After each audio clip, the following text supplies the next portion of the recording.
Well, for over 85 years, LULAC has been at the forefront of safeguarding the civil rights of the Latino community.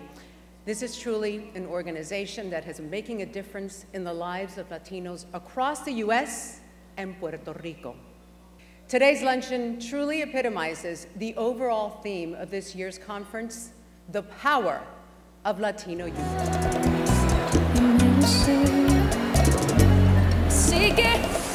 Ladies and gentlemen, let's give a huge LULAC welcome to the pride of the Bronx, the incomparable Jennifer Lopez.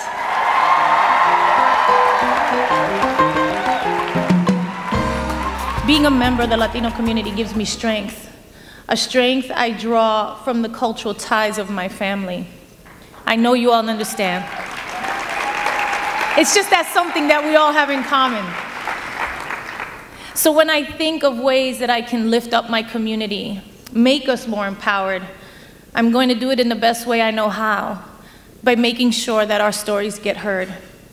Because I'm a singer, I'm an actress, and that means I tell stories for a living. Something I'll never forget. It's something that'll be stuck in my heart forever.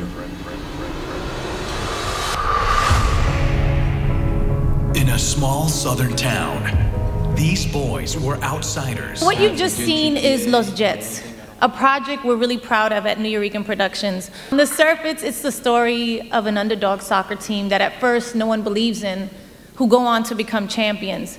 But underneath, it's about struggle.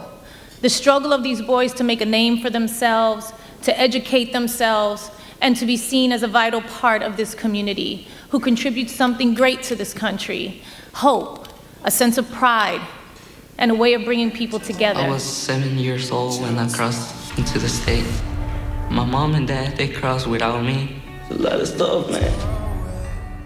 Thank you so much for having me.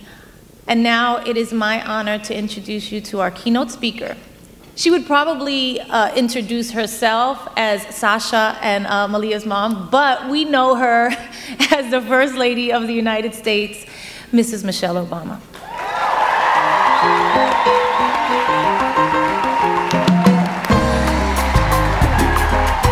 Good afternoon, everyone.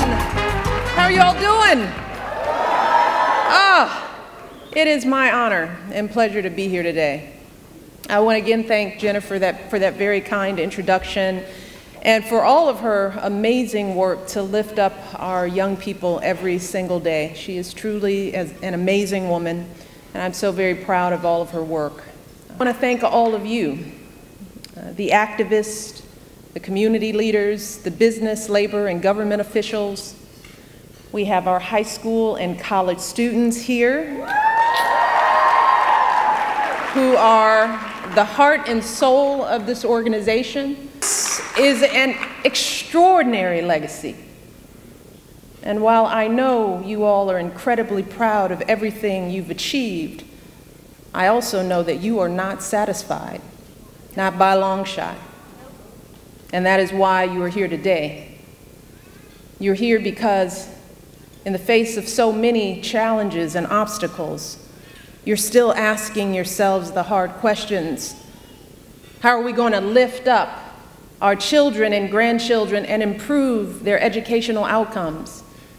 You're asking, how will we instill in them that hunger for education that drove so many people before us, folks who came to this country in search of a better life and worked hard to seize that American dream for themselves and their families?